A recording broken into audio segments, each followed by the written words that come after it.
Oh, hello. You've made it to the green energy portion of HR 5376. So, we already know that we are moving into a globalist way of life. I mean, and we can see that. Okay. So, if you haven't watched my video about kill the cows, I suggest you watch that. Globalist way of life, which means to destroy everything by getting rid of sustainable energy and replacing it with wind, water, and warmth. In this portion of the bill, they basically go into new ways of manufacturing products, of how to use energy, of being quote clean with our energy usage, of using everything but what works already. What happens when you do that is you put an attack on infrastructure. If you have not subscribed yet to this channel, it's in your best interest to do so.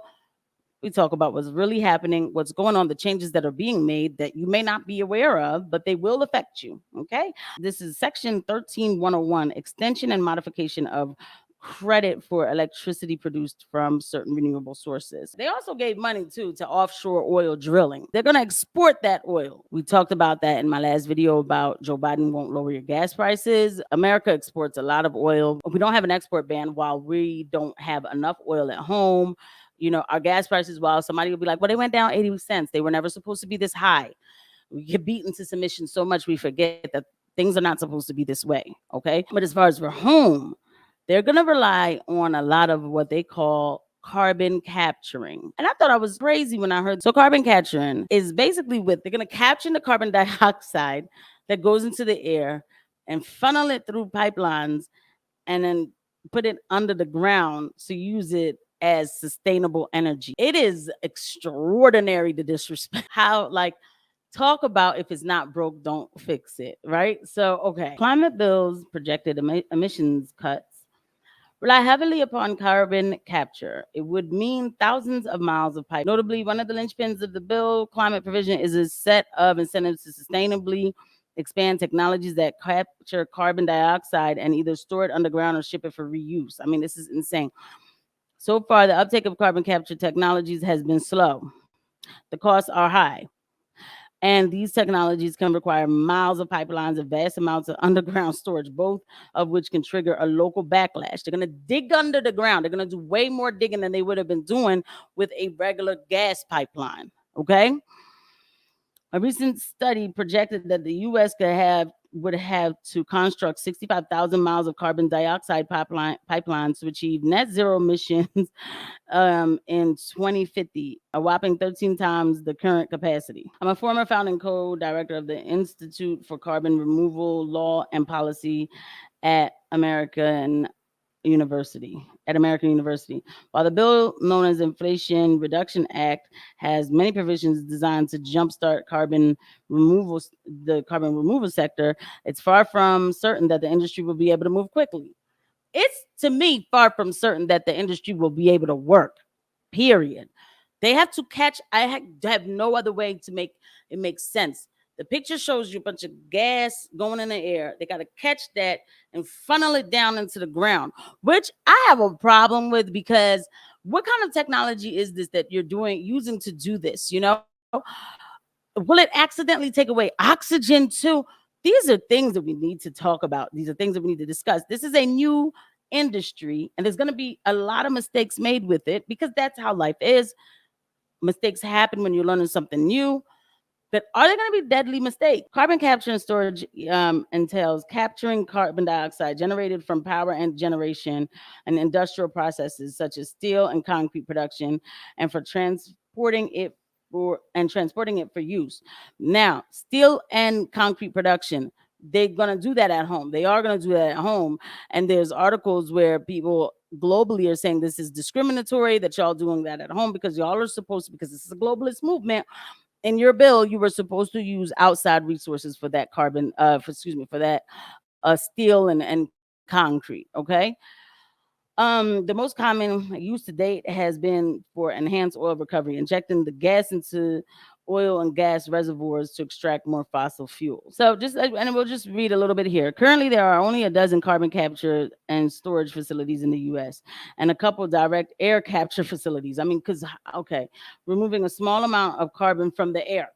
You see what I'm saying? There is a balance. You see how I'm running into this in real time, because the bill does talk about funding these programs, but it's not going to give you a definition of what these things are. And so I have to go and I have to look to see, well, what is a carbon capturing program or a machine? And so, okay, they're going to remove small amounts of carbon from the air. That can mess with the balance of everything. You need carbon, and you need a little bit of carbon in the air. You do. Okay.